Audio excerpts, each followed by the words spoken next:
What is up, everybody? This is Mean Dean from the Outsiders Podcast. New name, the KliqPod. We are on Twitter, we are on Facebook, Patreon, YouTube, iTunes, and Podomatic. Please look out here on April 8th for our WrestleMania pre-show live on YouTube.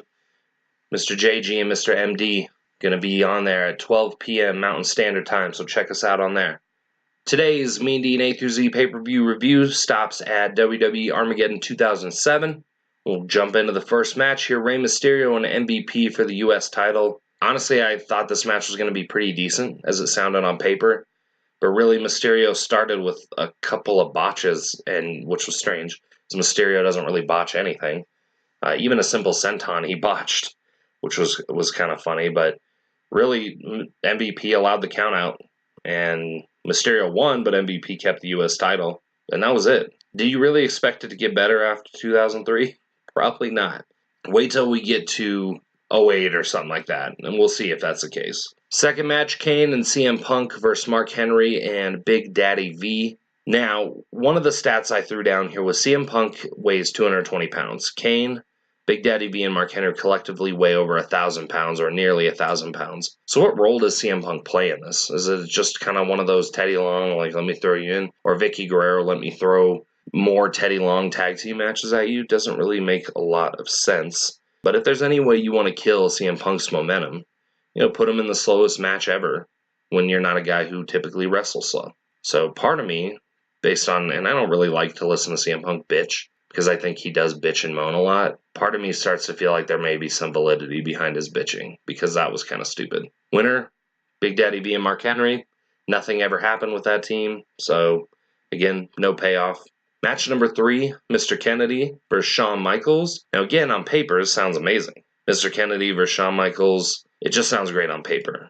But the reality of this actually sucked big time. Shawn Michaels just looked bored. He was supposed to be selling an injury that he was basically 10% selling. And there just wasn't any real passion in any of this match. Shawn looked pretty bored. I mean, basically selling his back injury the whole time. But like I said, it was about 10%. But I feel like maybe early Shawn Michaels and early, or even late, Mr. Kennedy would have probably been up there with one of the greatest matches of all time had they had the passion to wrestle each other and really put a story together. Winner, Shawn Michaels. Match number 4, Jeff Hardy versus Triple H for the number 1 contendership for the WWE title. This one was a huge bummer for me. And this pay-per-view in general, as you can tell as I'm going down the list, really is going to be a lot of me telling you what the matches are and how great they sound and how terrible they were in reality. In fact, so much so that when you think Jeff Hardy versus Triple H for the number 1 contendership would have been a hell of a match, right? I fell asleep a quarter of the way through this match and was on and off up, like watching it, making sure I'm not missing anything. And I didn't miss anything. I rewatched it and nothing happened. This is probably one of the most boring matches of the night, and it was supposed to be really good. So it was a huge disappointment that the fact that there was a stip on there and it was still a very dumb match. And Jeff Hardy won. So my only assumption is that Triple H just didn't want to job it, and maybe that was it. Or they were just both hurt. I just really can't tell you what the situation was. But if you ever go back, Armageddon 2007, watch that match and tell me what you think as well.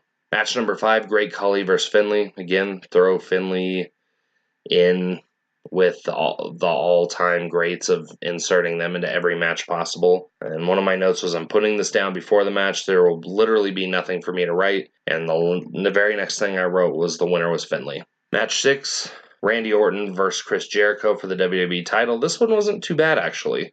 The difference is here around 06, 07, this is when I started watching TNA. So some of these I'm starting to see for the first time. So some of these pay-per-views that are between, I would say, 2007, 2011, I would say those are the ones that I skipped a lot of, and I was really more into TNA. But this is the second coming of Jericho, where he says, Y2J, save us. But also really a crossroad for Orton because he was just starting the head punts, but you didn't really know where his character was going. And one of my other notes was this is also around the time where I started to lose interest in wrestling, in WWE wrestling. Basically 94 all over again, all the way up till 97.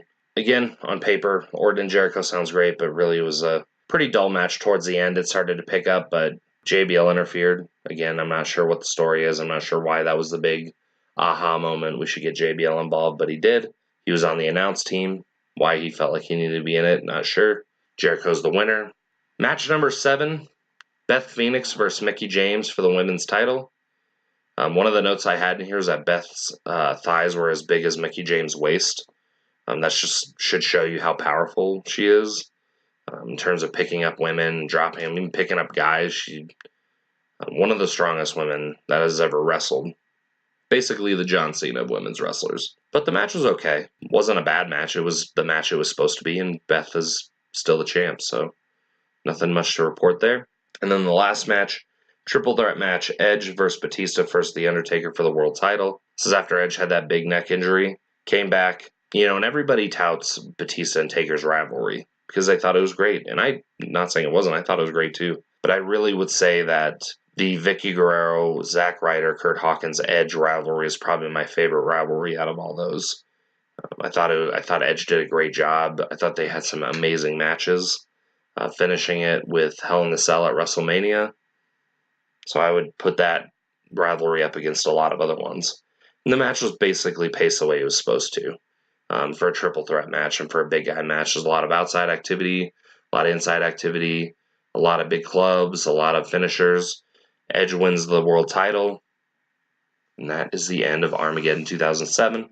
Again, do not forget to check us out on Podomatic.com, KliqPod, at KliqPod on Twitter, at The Outsiders Podcast on Facebook, iTunes, and of course YouTube, and our WrestleMania pre-show, noon, April 8th, WrestleMania, live on YouTube. Be me and JG covering all sorts of topics. It's going to be about a 2-hour show, so please be there. Bring yourselves, bring some comments, start lighting us up, and we'll shout you out. All right, that's it for me, Mean Dean, A through Z, pay-per-view review Armageddon 2007. We out.